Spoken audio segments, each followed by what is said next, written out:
Hey guys, Anonymous here.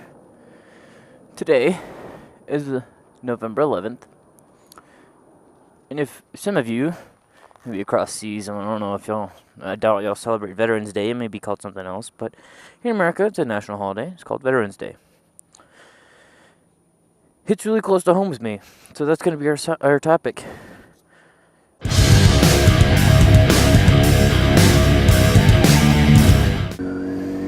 Veterans Day hits really close to home for me. I have a dad, a mom, and a stepmom. All three of my grandpas were in the armed services. One was shot and had problems till he died. He had problems in his back because of the lead in the bullet. Stayed in his back for the rest of his life. I mean, they tried to take as much out, but it was just a problem. Because if they were to get to it, they would damage his spinal cord and, could possibly impair him for the rest of his life. Another grandpa has bad knees, and both of his knees are shot because of all the running he did and all the stuff in war that he did when he was in the Air Force. I don't think people really understand. I mean, I can't say I completely understand what veterans go through or what they have been through to protect our freedom. I have a mixed opinion about our government, what they're doing. But then again, you can't deny the fact that those people risk their lives to keep us free, to keep us a nation that's not under communism or under dictatorship. And thank God that we have the Constitution of the United States to defend ourselves from, the government itself. It's one of those things that if we didn't have people to risk their lives every day, and if you weren't born in the United States, who knows what you could be going through right now. Life could be a lot harder, and shit, it may be even easier. But every country who has a military should have a Veterans Day, just for the fact that they need to realize that there are people fighting for their rights when they're just sitting there playing Xbox calling people pussies. I mean, I don't think people really understand what goes on behind the scenes. Like, you can watch YouTube videos and you can watch, Surviving the Cut and Pararescue on Netflix, but that doesn't really show you the emotional and physical strain that these guys go through every day for your rights, for you to be free. Some people hate the military. I know here in Albuquerque, there's always protests off base. We don't need the military. Peace, love, and war. Peace, love, and whatever. Yeah, that sounds all grand. Now, granted, I think America's being the world's police when it's not supposed to be, but there's people out there who genuinely risk their lives every day to keep us free. When we get threats like ISIS and stuff like that, people don't know what are going on behind the scenes. I don't know what's going on behind the scenes, but you have to understand that there are people there sitting there defending us. They're sitting there on call. Just like I watched, a video last night about pararescue in the Air Force. Those guys literally sit there for their whole shift waiting for an alarm to go off. As soon as that alarm goes off, they go and rescue soldiers who are injured. That's all their job is pararescues, to go into the LZ, pick up people, and save their lives. And a lot of these people have, like the first episode, this guy gets his leg blown off from above the knee. So he's going to be an amputee for the rest of his life.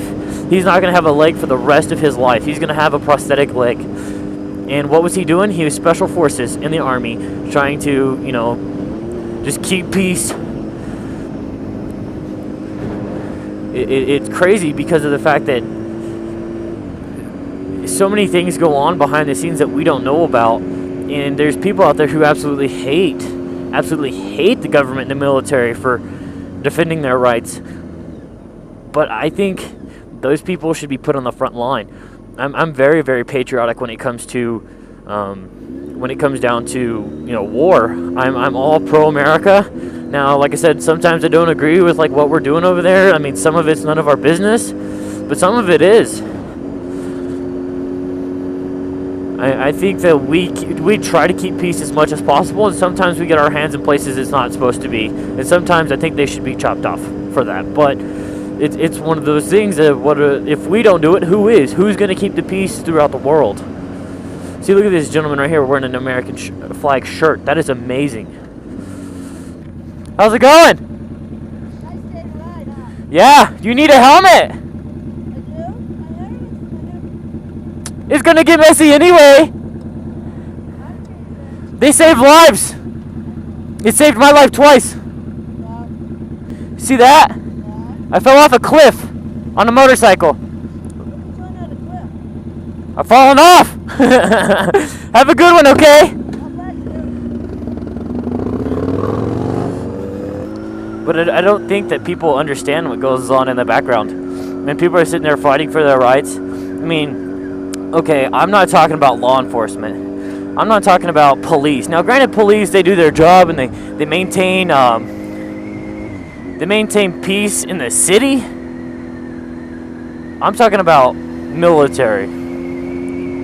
I think police take it to their heads. They think they have too much power and they abuse that. But there are people who literally dedicate their lives. Like, I don't think people understand how long individuals will dedicate their lives to the military.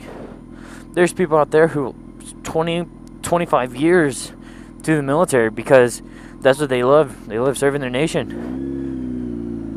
It's a big deal. It's a big commitment to go and say, okay, you can strip me, because like when you go to basic or boot camp or whatever you want to call it, they strip you of everything. They take your clothes, they take your hair, they take your rights, they take everything. And then they teach you how to act. And then they teach you how to talk. They teach you how to say, sir, ma'am, be proper. And then from there, they train the shit out of you. I had a friend who went to the Navy. He was in training for 2 years before he even got to his job. They make a man out of you, in my opinion. When you're like 18 and they do that shit to you, it's crazy because they go through all this shit and then people hate them for it. People hate them defending them. And I understand people have their own opinions and I can't narc them for that. I can't cut them for that. But that's what they're there for. They're there to defend those people's opinions. I think it's like what the First Amendment is, like freedom of press, freedom of speech or whatever. But that's what those guys are there to do. They're there to defend your rights. I think people should be way more thankful for what they have. Now, granted, some people think they're in a bad situation because of the economy and shit, but you could be a lot worse. You could not have running water. We could be run by Kim Jong-un Soon Doom, whatever the fuck his name is. People go and they sit there and talk on Facebook. Oh, thank you, veterans, for everything you do, but it's one day a year that they only give a shit because they had a day off from school or whatever. Even then, like the universities here, UNM and CNM, they don't get a day off for school for Veterans Day because that's not important to them, and that's sad. I wouldn't be surprised if there's a protest right outside of base right now. I really think everybody should go to a veterans hospital today and just shake somebody's hand, tell them thank you. Shit, not just today. Do it every day. Two times a year. On Veterans Day and then on frickin' Christmas, or on Veterans Day and Easter, or Veterans Day and a volunteer day that you want to do. Just show you that you appreciate what they've done for you. Tell them thanks for doing everything you've ever done. This is how I'm going to end. Thanks for watching. I'll talk to you guys later. Have a good Veterans Day. Enjoy it. Adios, amigos.